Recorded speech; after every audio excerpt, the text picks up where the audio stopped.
Welcome back for a new top 10 list. This time we are checking out my personal top 10 favorite rares from the set Mirrodin Besieged. First couple honorable mentions.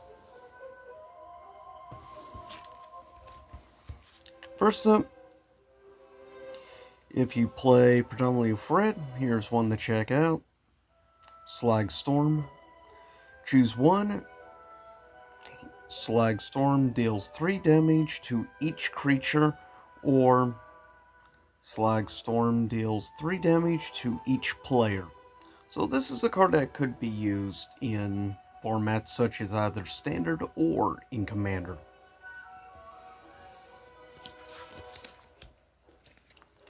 Other honorable mention, if like me you like vampires, might check this one out.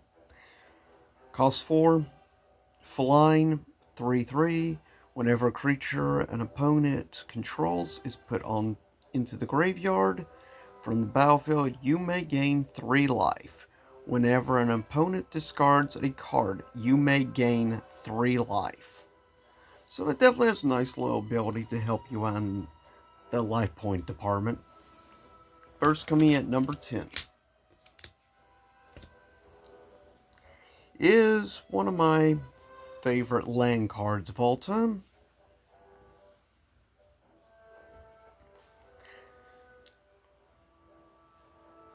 Ah yes, good old Nexus.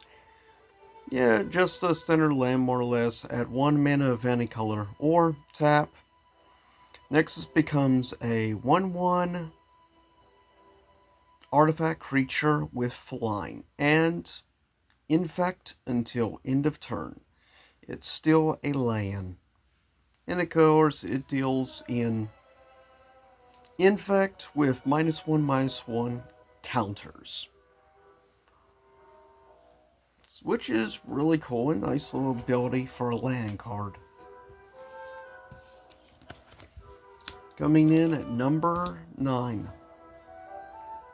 One great thing about the Mirrodin sets is the fact that it always has solid, great artifacts. Next up at number 9 is Titan Forge. Cost 3 to bring out, 3 to equip, or also tap, put a charge counter on Titan Forge. Remove 3 charge counters from Titan Forge. Put a 9/9 colorless golem artifact creature token onto the battlefield. It is definitely a nice little artifact to have in a couple of different types of decks, I would say. Like one a blue artifact deck, it could work well in. Depends on what your play style. Coming in at number 8. Ah yes, my dear Troll. 4 to bring out. The last Troll can't be countered. Also, can't be target of spells, abilities your opponent control. Also pay 1 colorless and 1 green, and you can also regenerate. So a 4/4. So pretty nice little card.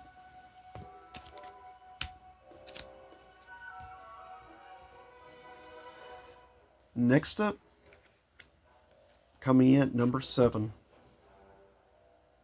Another pretty cool little artifact. 4 to bring out. You have to also pay 4 in order to tap.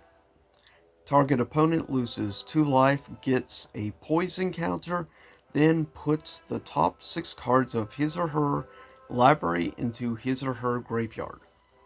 Definitely, yeah, it is a bit pricey having to use 4 every time you want to use it, but given what it overall does, I would say it's worth it. The fact you get to do 2 damage to the direct life points, as well as do poison counter, and on top of it also making them mill the top 6 cards of their deck straight to the graveyard. Quite a nice group of different abilities together. Coming in at number 6. another pretty cool little artifact called Mirrodin. Now, by now, as you know, when I did the previous top 10 for Mirrodin, Scars of Mirrodin, yeah, mirrors are one of my favorites. But it costs 5 to bring out. Tap, put a 1/1 colorless mirror artifact creature token onto the battlefield. Tap, 5 untapped mirrors you control. Search your library for a mirror creature card, put it onto the battlefield, then shuffle your library. So this is a nice little card to use, definitely, to build up if you use like a mirror deck, or you want to experiment drought mirrors. This is a definite must-have artifact for it. Coming in at number 5 is technically a group of 5 different cards hold the number 5 spot, and it is what we like to call the Sun Zenith cards. Though the most famous out of them, best well known, is obviously Green Sun Zenith, which was recently unbanned, by the way, which is awesome. It costs 1 green and then X amount of mana. Search your library for a green creature card with converted mana costs X or less. Put it onto the battlefield, then shuffle your library. Shuffle Green Sun Zenith into its owner's library. So yeah, then you can take a chance possibly drawing it again. It's a nice little nifty ability that can come quite in handy at times. But the great thing is the fact that there's a Sun Zenith for all 4 or 5. Though arguably I use probably Black Sun Zenith the most. But Green Sun is arguably the best well-known one. Coming in next at number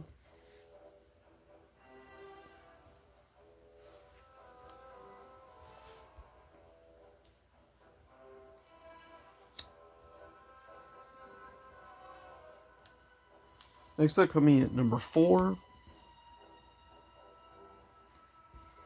is a nice little card, though it is kind of pricey, 8 mana. Return all cards from your graveyard to your hand. Exile this card. You have no maximum hand size for the rest of the game, and that is where this can be quite useful. This card can be very good in things like elf decks, as well as many other types of decks. It is definitely very handy.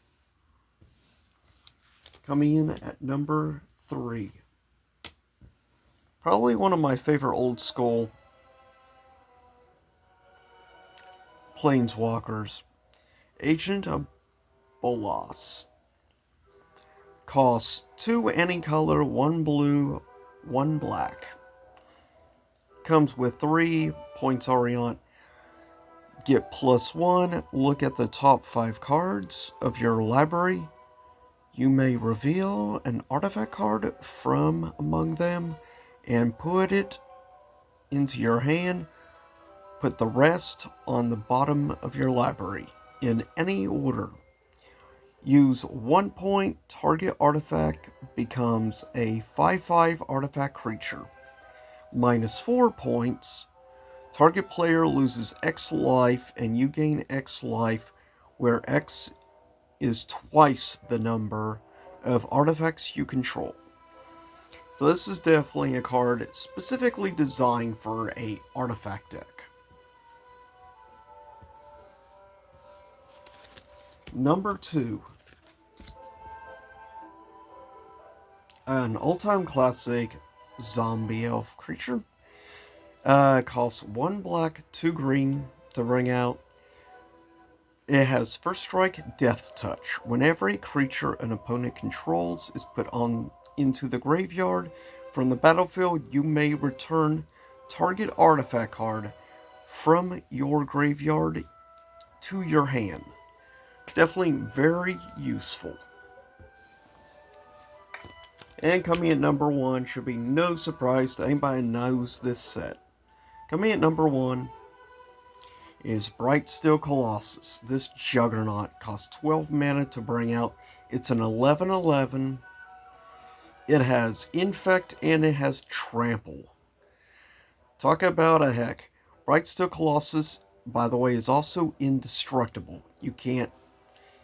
And even if somehow something happens, if Bright Steel Colossus would be put into the graveyard, from anywhere, reveal Bright Steel Colossus and shuffle it into its owner's library instead.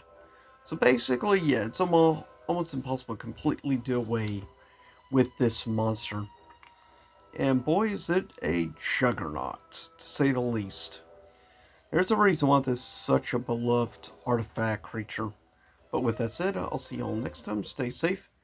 Music in the background was from Witchwood in Fable. But with that said, I'll see y'all again soon enough. Stay safe out there.